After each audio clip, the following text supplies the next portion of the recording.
spoke to such a large group of people. I always have a particular central place for nursing in my life experience, because nurses have made a huge difference in my career. I always remember that, I think I said this recently on another occasion, the person who saved my career at a very early stage was the famous or infamous matron, depending on your point of view, Jean Hurst, who ran the Ulster Hospital. And I often think of all these people who think of the chief executive of this or the chief executive of that. You needed to meet Jean Hurst in her prime to know who was the chief executive of everything. And she could, with one look, let you know whether you'd done bad or good. And unfortunately, I tended to be getting those bad looks. After I finished the slides I'm going to use, I was at a little event last week, and I'm sure this is something that's very familiar to many of you in this room.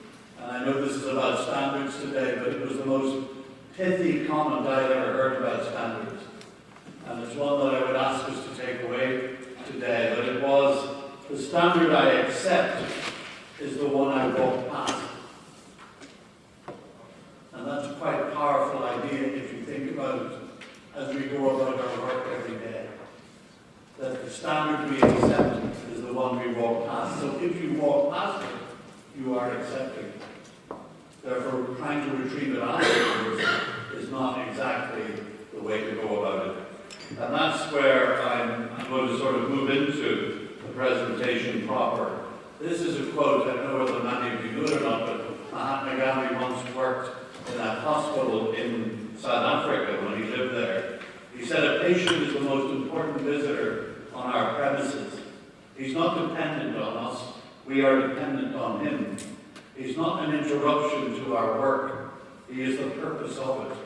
He's not an outsider to our business, he is part of it. We are not doing him a favor by serving him, he is doing us a favor by giving us an opportunity to do so. How does that capture how many of us perceive the patients, who I think are often perceived in that wonderful Yes Minister episode, where they were walking through the hospital and the judge just won the prize as being the best kept hospital in the UK. And as the minister, Hacker, walked around, he turned to Sir Humphrey after about 15 minutes of his visit and said, there's something missing here, Humphrey. This is a beautifully run place, it's so clean and tidy, but there's something missing.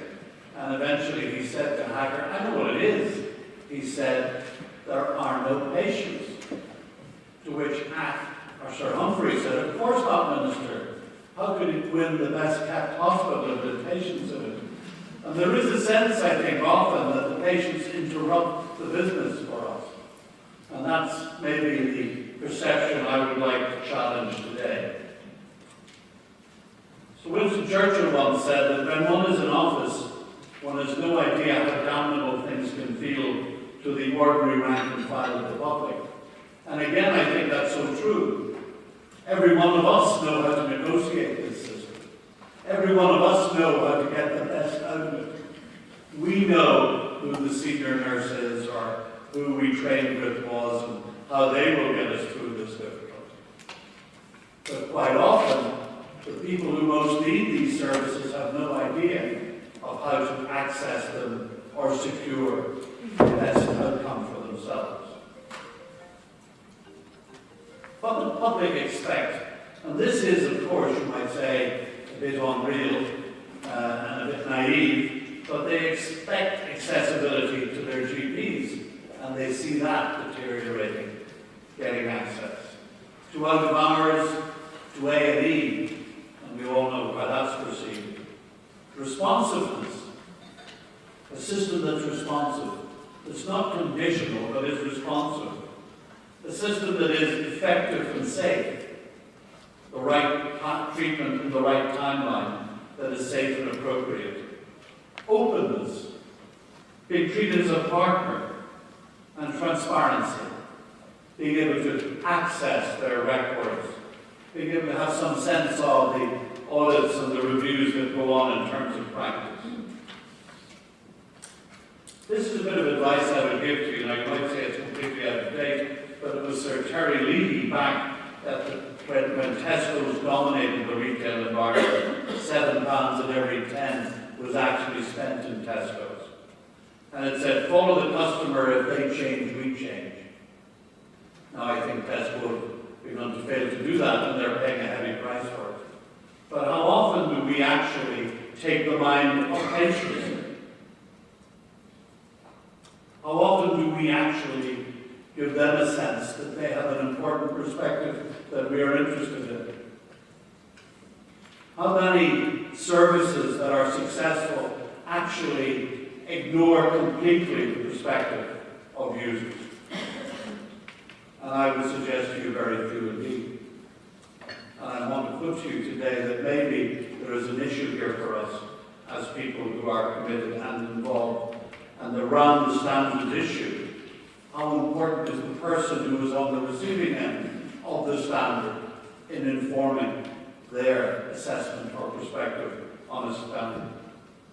And I use the breast cancer awareness issue in terms of the impact it had on that whole service and the transformation of it.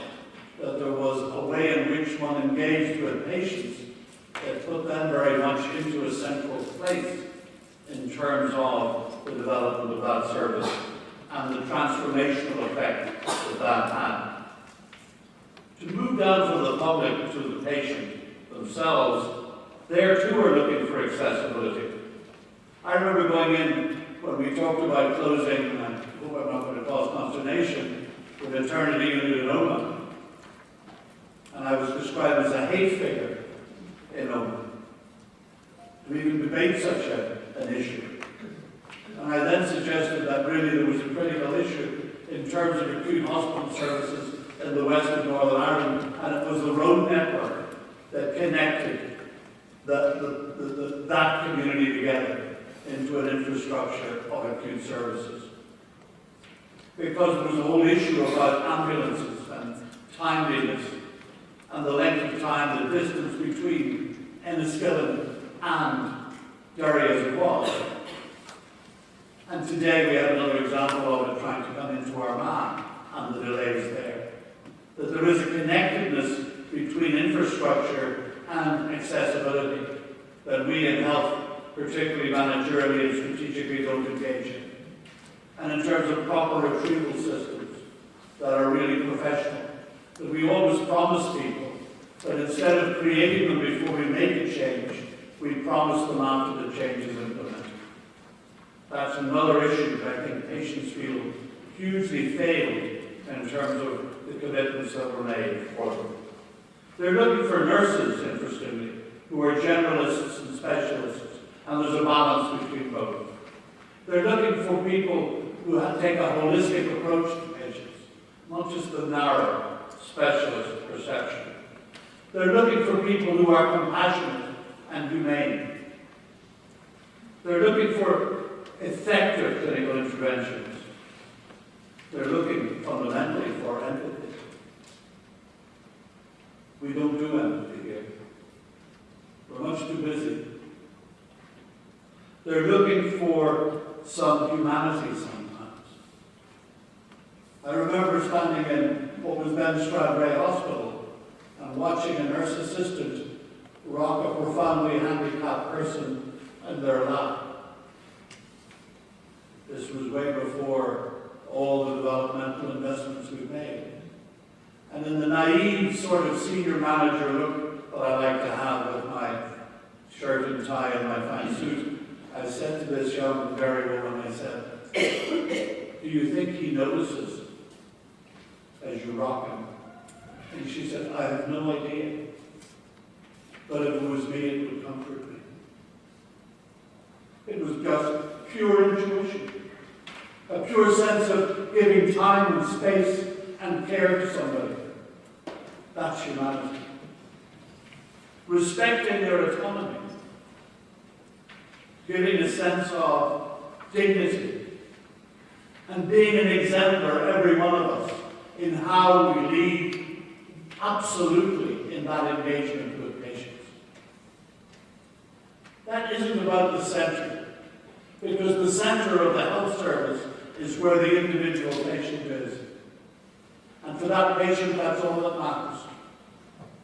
All the stuff that we talk about, all the developmental investments, all the noise on the Nolan show makes no difference.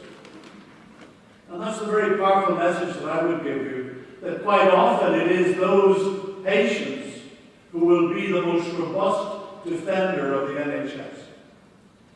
Not the noisy people. Not the people who are encouraged every day to rubbish the healthcare system by virtue of the way the service is presented to them. Of course, it fails every day. That's the nature of a system that is attempting to do what it is doing. But where it fails, it needs to pick itself up, identify where it failed, and move on. It needs to look at the service, therefore, also, and that's the uniqueness of nursing from an organizational corporate, the front line is the core. So to deliver a genuinely patient-centered health service. And that's one of the key tests of standards and other things. Is that consistent with that fundamental aspiration? There are 4 transitions. Starting with these 3, I would suggest, organizationally and corporately, and then professionally and individually. That the focus today is professional management, and rightly so. But we need also to see the organizational management delivered.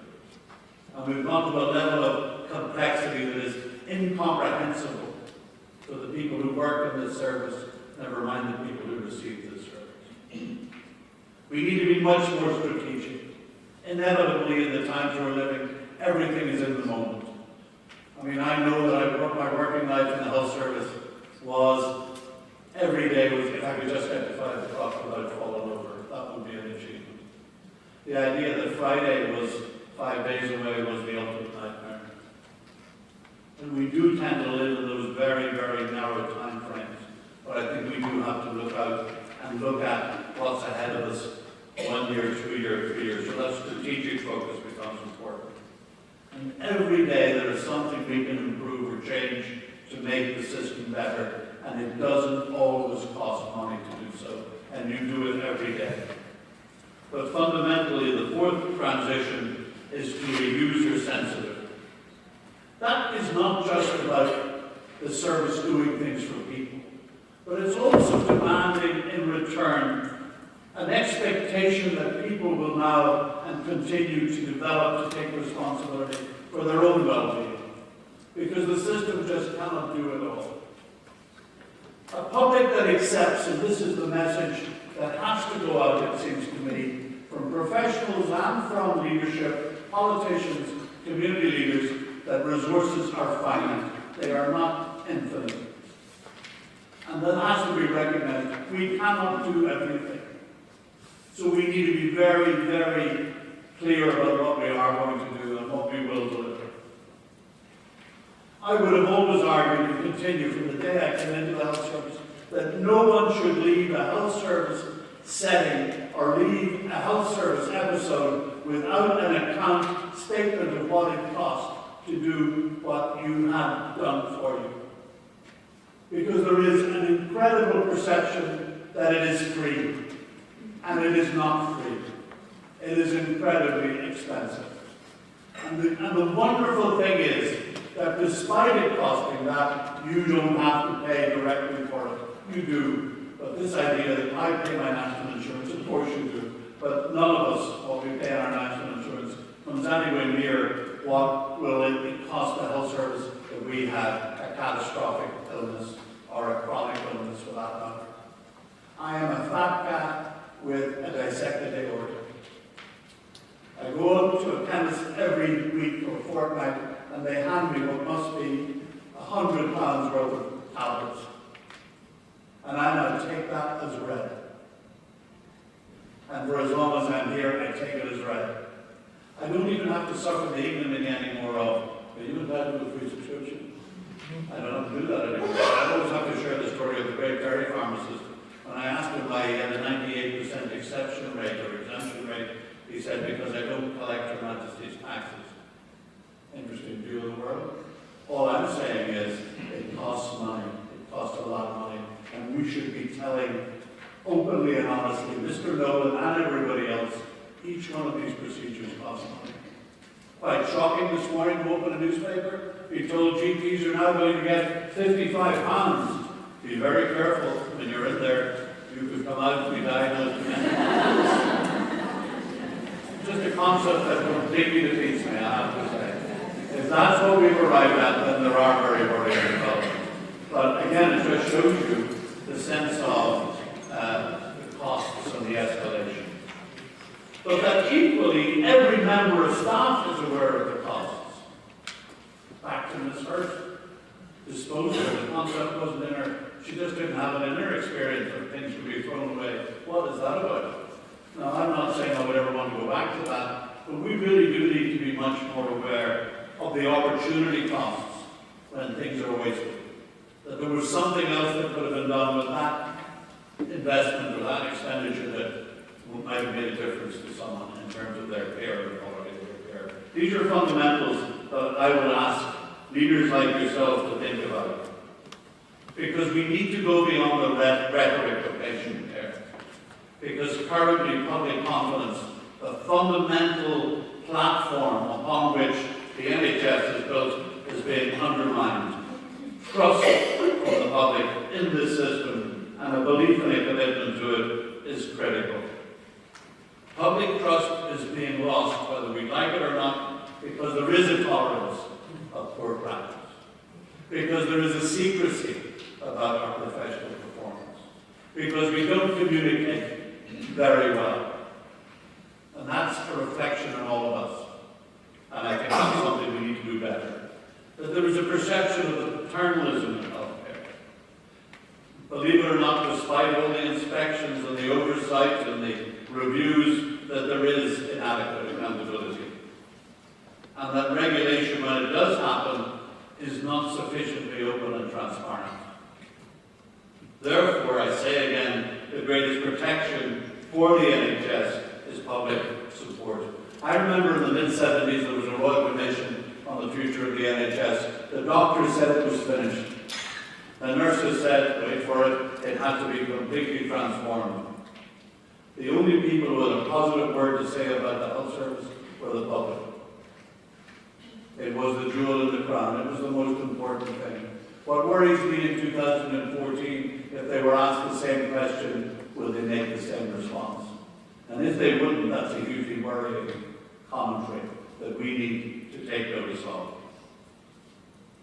In the past, health delivery, clinical work, relatively simple, to give and get. Professionals gave time and training and expertise, and they expected in return to get deference, respect, and job security. Medicine was simple, and yes, relatively ineffective. Today, increasingly complex. Greater accountability, more assertive and better informed patients, a need to collaborate across professions, constant evaluations, inspections, audits, and even in your own profession, regular reviews soon of competence to practice. So now medicine is extremely complex, actually quite dangerous, in the sense of if it goes wrong, the results can be catastrophic. So standards become hugely important when you're in that environment, that level of complexity, that level of interaction, so many people. When I started in 2000, I would have one professional advisor in terms of a complaint. I could now have 7, 8, and 9 professional advisors in terms of one complaint because of the different specialties and subspecialties and super specialties that are now involved in one patient's care. And across that into nursing and into other professions as well. So it is incredibly complex. So it is essential that you as nurses, I would suggest in some cases, regain, but fundamentally maintain trust. These are phrases that don't go down very well in modern settings, but be polite. Thank you. Hello. Good to see you. These are just the human courtesies that make such a difference. If we are considerate, if we do recognize that people coming into hospital are terrified, are anxious, are uncertain, are incredibly vulnerable. And even when they're rude, let me give you one wonderful book written by a Jesuit called Why Am I Afraid to Tell You Who I Am? And in it he describes an event in Times Square where he goes up to a news vendor and he asks for a copy of the Irish Times. And the guy selling the newspaper ignores him. And he says again, could I have a copy of the New York Times, please? And the guy ignores him again. And the third time he said, could I have a copy of the New York Times, please? The guy throws the paper out. And he puts his $1.50 down on the counter and he said, thank you very much, have a nice day. And he walks away. Howell, the author, has been watching this interaction, and he runs after him and he said, what sort of a man are you? Are you a man or a mouse? How could you let anyone treat you with such contempt and rudeness? And he looked back and he said simply, I refuse to allow anyone else to dictate how I will behave. So when people are rude, then you should be at your brilliant and most courteous best, because I won't allow you to make me unpleasant and rude like you are. Respect people's privacy and dignity, and I know nurses go to great lengths to do that, but it is hugely valued and important. Respect the patient's right to take part in teaching and research. Respect their rights for a second opinion. Engage with them. Give them a sense of involvement and participation in their own care.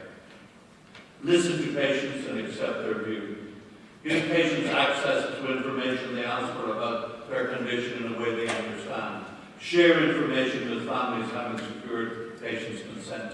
I am astonished at the number of complaints that I get where it is these issues that trigger the breakdown in relationship between professionals. Not around the big, heavy, complex issues of clinical care, because the reality is that the patient has no sense that you're the greatest neurosurgeon of all time. That technically what you just did in that surgery was outstanding. They have no sense of that. But what they do understand are courtesy. What they do understand is someone who holds their hand and gives them time and gives them a sense that their nervousness, their anxiety is concealed, and that I want to make you feel as secure as I can.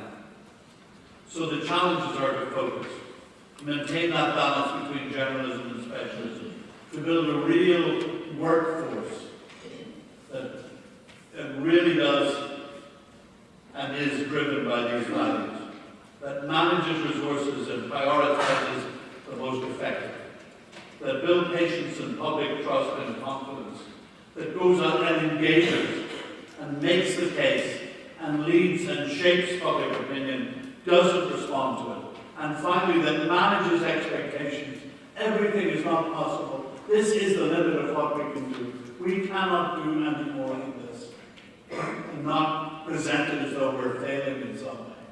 But it is the reality of where we are. One of the prices that politicians are going to have to recognize it is their role to play is to be honest about that. That finite equals limit, equals this is as good as we can do in these circumstances. The idea that you can stretch and stretch and stretch to the point that it breaks, and that it is the fault of the people who were actually required to deliver the service is completely unreasonable. And we need leadership that's going to challenge that, however difficult that is. But that is the nature of living in the world that now exists out there. But you must, in terms of leadership, fundamentally NIPEC, live and breathe a vision for nursing that I would hope captures some of these themes, that is built on real values and standards. I sit here and I look at your little book, or page placement in the book, and it says, we pledge our commitment to provide a health and social care service throughout Northern Ireland that is second to none. Our pledge comprises the following 5 why should there be areas? My God, why do you call them areas? The word respect is an area. My goodness, no. An attitude, behavior, communication, but fundamentally privacy and dignity. Those are the key things that will build the sort of relationship and renew the sort of relationship that I commend to you. Lead the whole profession. Build patient engagement. Communicate internally in the profession and externally, not just at the top, but right through the system. Focus on the front line. That's where the difference will be made. Do not assume goodwill. Nurture it, encourage it, cultivate it, care for each other. 5 minutes, they tell me now. Public expectations are changing, they're becoming more difficult. They want the things I've already talked about. They increasingly compare their experience inside the public sector with that outside the public sector. So we need to really look at those values, as I say, in order to be accountable. It's the right thing to do. Get that patient experience. Listen and train people to listen. Take and test people's experience regularly. For goodness sake, I take my bloody motor car to a garage. Now I'm bombarded by emails. What was the experience like? How long did it take? Did anyone say thank you? Did anyone say hello? Did you feel loved, cared for, enjoyed? How was it for you? That's a bloody motor car. You're twittering in the room next door. Does anyone ever say to a patient, take that home with you and then tell me how we did? Now, you might be very unhappy at what they say, but there's no point in kidding yourself if you didn't hear what they said, it didn't happen. Because you'd be amazed how many of them want to tell a really good story. And then it is those stories that give you the motivation to get up tomorrow and do it all again. So test it regularly. Take complaints seriously. Hardwire the patient's experience. That concierge strategy at front of house, instead of the gross indifference and rudeness that you often meet. I love going to outpatient departments because you can be treated with complete contempt in those places, and you sit and you observe people who never look up. They just look at the screen, never look up. You might as well not exist. They walk past you. No one says, have you been here long? Is there anything I can do? How does it feel today? None of that. We're much too busy for that here. But those are the sort of little engagements. A cousin of mine had a kidney transplant, didn't work, on dialysis. I asked people to know would they look after him if he came to Derry in the unit there. And he said it was the first time he was treated like a human being. In that little unit in Ombudsman, that he felt valued, that a nurse talked to him, that gave him a sense of his care and his treatment and how he might prepare himself for the next phases of his illness and so on. And he said it was remarkably different to what had happened to him where he lived in England. And I just thought, well, there you are. As anyone acknowledging the quality that's in Ombudsman and saying it to people in Ombudsman, you make a difference every day. So listening strategy, I'm getting now 1 minute, discover what is important to the patient. And these are my 7 C's: courtesy, care, compassion, confidence, courage, commitment, and communication. You deliver on those things, you will build a relationship with patients. Because this is what's important to them. When they were asked by the Customer Institute, 13% these people go the extra mile, 14% they make it personal, 25% they deliver the promise, 48% they deal with complaints. Why do people go back to John Lewis? Because when it goes wrong, they sort it out, and they invest in sorting it out. And then, when it goes right, you just take it for granted. It's when it goes wrong that people actually will give you credit for sorting it out. Patients are central. Identify problem areas. Get it right. Complaints are opportunities to rebuild trust. And most people miss the opportunity because it's dressed in overalls and it looks like work. Do something about what we hear. Dialogue with users is only real if something happens. Exercise your professional duty of candor. I'm not going into all of that now in Staffordshire, But that's very important, that honesty, that integrity, to give a constructive and honest answer to anyone who complains. So there you are. We need to move beyond that, and moving to culture is what it's all about, people. I'm going to finish now because I couldn't do with another nose in my face here. But a renewed focus on patients requires a renewed focus on our staff and dealing with the public's changing expectations, both in terms of service and the need to manage that expectation. So I'm going to just finish up. Those are my key words. They're forgotten about now, but they're hugely important, I think, and we need to reconnect with them. Speech is conveniently located midway between thought and action, where it often substitutes for both, and that's part of the Frawley syndrome. How do we get beyond the rhetoric? Things don't change, we change. I challenge you to change. I challenge you to embrace the standards that make a difference, that have been the hallmark of this profession.